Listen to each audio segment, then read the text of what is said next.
ದ್ವಾರಕೀಶ್ ಅವರ ಜೀವನ ಚರಿತ್ರೆಯನ್ನ ಗಮನಿಸ್ತಾ ಹೋಗೋದಾದ್ರೆ ದ್ವಾರಕೀಶ್ ಕನ್ನಡದ ಖ್ಯಾತ ನಟ, ನಿರ್ದೇಶಕ ಹಾಗೂ ನಿರ್ಮಾಪಕರಾಗಿಯೂ ಕೂಡ ಸಿನಿಮಾ ರಂಗದಲ್ಲಿ ಗುರುತಿಸಿಕೊಂಡಂಥವರು.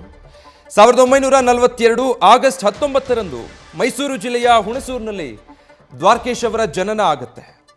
ಇವರ ತಂದೆ ಶ್ಯಾಮರಾವ್ ಮತ್ತು ತಾಯಿ ಜಯಮ್ಮ ಶಾರದಾ ವಿಲಾಸ್ ಮತ್ತು ಬನ್ಮಯ ಶಾಲೆಯಲ್ಲಿ ಪ್ರಾಥಮಿಕ ಶಿಕ್ಷಣವನ್ನು ದ್ವಾರಕೀಶ್ ಮುಗಿಸಿರ್ತಾರೆ.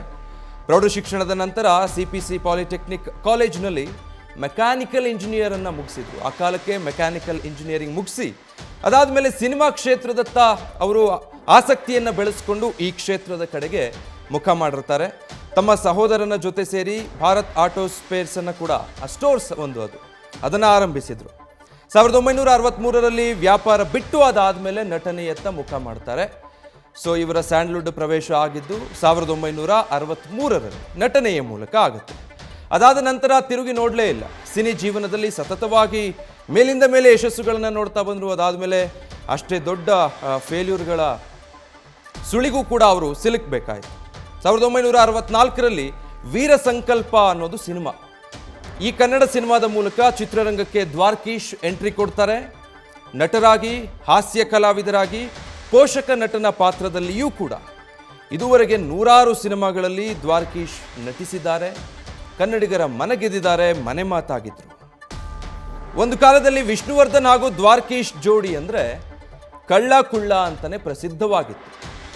ಹಲವು ಸಂದರ್ಭಗಳಲ್ಲಿ ಸಮಯ ಸಿಕ್ಕಾಗೆಲ್ಲವೂ ಕೂಡ ಆ ವಿಚಾರದ ಬಗ್ಗೆ ಅವರು ಪ್ರಸ್ತಾಪಿಸ್ತಾ ಇದ್ರು. ಅವಕಾಶ ಸಿಕ್ಕಾಗೆಲ್ಲ ಆ ಗಳಿಗೆಗಳನ್ನು ಪದೇ ಪದೇ ನೆನಪಿಸ್ಕೊಳ್ತಾ ಇದ್ರು ಕೂಡ. ಇವರಿಬ್ಬರು ಉತ್ತಮ ಸ್ನೇಹಿತರಾಗಿದ್ದರು. ದ್ವಾರಕೀಶ್ ಮತ್ತು ವಿಷ್ಣುವರ್ಧನ್ ಅವರ ಅಭಿನಯದ ಬಹುತೇಕ ಸಿನಿಮಾಗಳಲ್ಲಿ ಯಶಸ್ಸನ್ನು ಕಂಡಿದ್ರು. ಸಾಕಷ್ಟು ಸಿನಿಮಾಗಳಲ್ಲಿ ಒಟ್ಟೊಟ್ಟಿಗೆ ತೆರೆ ಹಂಚಿಕೊಂಡಿದ್ರು. ಅಷ್ಟೇ ದೊಡ್ಡ ಮಟ್ಟದ ಯಶಸ್ಸನ್ನು ಕೂಡ ಈ ಇಬ್ಬರ ಜೋಡಿ ಕಂಡಿತ್ತು. ಈ ಕಾರಣಕ್ಕಾಗಿ ಕಳ್ಳ ಕುಳ್ಳ ಅನ್ನುವಂಥ ಈ ಜೋಡಿ ಬಹಳ ಪ್ರಖ್ಯಾತಿಯನ್ನು ಪಡೆದಿತ್ತು. ವಿಷ್ಣುವರ್ಧನ್ ಅವರು ವಿಧಿವಶರಾದ ಸಂದರ್ಭದಲ್ಲೂ ಕೂಡ ದ್ವಾರಕೀಶ್ ಬಹಳ ದುಃಖ ತಪ್ತರಾಗಿದ್ದರು. ಆ ಸಂದರ್ಭಗಳು ಎಲ್ಲವನ್ನು ಕೂಡ ಮೆಲುಕು ಹಾಕಿ ತದನಂತರದಲ್ಲೂ ಕೂಡ ಬಹಳಷ್ಟು ವೇದಿಕೆಗಳಲ್ಲಿ ಆ ಬಗ್ಗೆ ಮನದುಂಬಿ ಮಾತನಾಡಿದರು. 1966ರಲ್ಲಿ ದ್ವಾರಕೀಶ್ ಅವರು ಮಮತೆಯ ಬಂಧನ ಸಿನಿಮಾವನ್ನು ಇನ್ನಿಬ್ಬರು ನಿರ್ಮಾಪಕರ ಜೊತೆ ಸೇರಿ ತುಂಬಾ ಪಿಕ್ಚರ್ಸ್ ಅನ್ನುವಂಥ ಬ್ಯಾನರ್ನಲ್ಲಿ ನಿರ್ಮಾಣ ಮಾಡಿದರು. ಮೊದಲಿಗೆ ಪೂರ್ಣ ಪ್ರಮಾಣದ ನಿರ್ಮಾಪಕರಾಗಿ ಬರಲಿಲ್ಲ, ಸಹ ನಿರ್ಮಾಪಕರಾಗಿ ಅವರು ಮೊದಲಿಗೆ ಕನ್ನಡ ಚಿತ್ರರಂಗದಲ್ಲಿ ಒಂದು ಪ್ರಯತ್ನ ಮಾಡ್ತಾರೆ. ಅದು 1966ರಲ್ಲಿ. ನಂತರ 1969ರಲ್ಲಿ ಡಾಕ್ಟರ್ ರಾಜ್ಕುಮಾರ್ ಅಭಿನಯದ ಮೇಯರ್ ಮುತ್ತಣ್ಣ ಅನ್ನೋ ಸಿನಿಮಾವನ್ನು ನಿರ್ಮಿಸುವ ಮೂಲಕ ಸ್ವತಂತ್ರ ನಿರ್ಮಾಪಕರಾಗ್ತಾರೆ. ಈಗಲೂ ಕೂಡ ರಾಜಣ್ಣನವರ ಮೇಯರ್ ಮುತ್ತಣ್ಣ ಸಿನಿಮಾ ಅಂದರೆ ಮನೆ ಮಾತಾಗಿರುವಂಥ ಸಿನಿಮಾ, ಪ್ರತಿಯೊಬ್ಬ ಕನ್ನಡಿಗರಿಗೂ ಪರಿಚಿತ ಇರುವಂಥ ಸಿನಿಮಾ. ಆ ಸಿನಿಮಾದ ಮೂಲಕನೇ ನಟ ದ್ವಾರಕೀಶ್ ಪೂರ್ಣ ಪ್ರಮಾಣದ ನಿರ್ಮಾಪಕರಾಗಿ ಬದಲಾಗ್ತಾರೆ. ಈ ಚಿತ್ರ ಬಾಕ್ಸ್ ಆಫೀಸ್ನಲ್ಲಿ ಸೂಪರ್ ಹಿಟ್ ಆಗಿತ್ತು. ಅದ್ಭುತವಾದಂತಹ ಗಳಿಕೆ, ಲಾಭ ಎಲ್ಲವನ್ನು ಕೂಡ ಹೆಸರಿನ ಜೊತೆಗೆ ದ್ವಾರಕೀಶ್ರಿಗೆ ತಂದುಕೊಟ್ಟಿತ್ತು. ಈ ಸಿನಿಮಾದ ಬಳಿಕ ಹಲವು ಸಿನಿಮಾಗಳನ್ನು ನಿರ್ಮಾಣ ಮಾಡ್ತಾ ಹೋಗ್ತಾರೆ. ಸತತವಾಗಿ ಒಂದಾದ ನಂತರ ಒಂದು ಸಿನಿಮಾಗಳನ್ನು ನಿರ್ಮಾಣ ಮಾಡ್ತಾ ಹೋಗ್ತಾರೆ. ಅದರೆಲ್ಲದರಲ್ಲೂ ಕೂಡ ದೊಡ್ಡ ಮಟ್ಟದ ಯಶಸ್ಸನ್ನು ಕೂಡ ಕಾಲಕಾಲಕ್ಕೆ ಗಳಿಸ್ತಾ ಬಂದರು.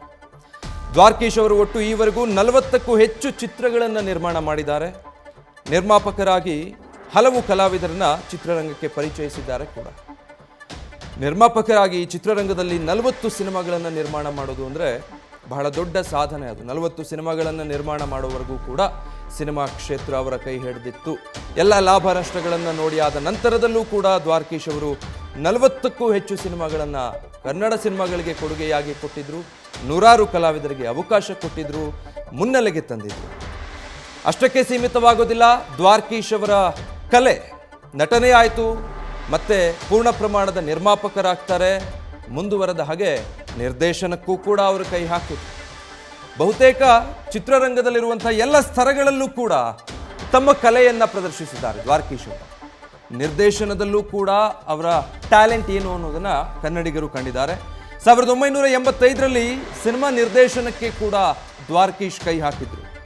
ಮೊದಲ ಬಾರಿ ನೀ ಬರೆದ ಕಾದಂಬರಿ ಎನ್ನುವಂಥ ಚಿತ್ರವನ್ನು ದ್ವಾರಕೀಶ್ ನಿರ್ದೇಶನ ಮಾಡ್ತಾರೆ. ಈ ಸಿನಿಮಾ ಸಾಕಷ್ಟು ಯಶಸ್ಸನ್ನು ಗಳಿಸಿತ್ತು. ನೋಡಿ, ಮೊದಲಿಗೆ ನಟ ಆಗಿ ಬರ್ತಾರೆ, ಯಶಸ್ಸನ್ನು ಕಾಣ್ತಾರೆ. ಅದಾದಮೇಲೆ ನಿರ್ಮಾಪಕರ ಜೊತೆ ಸೇರಿ ಸಹ ನಿರ್ಮಾಪಕರಾಗ್ತಾರೆ.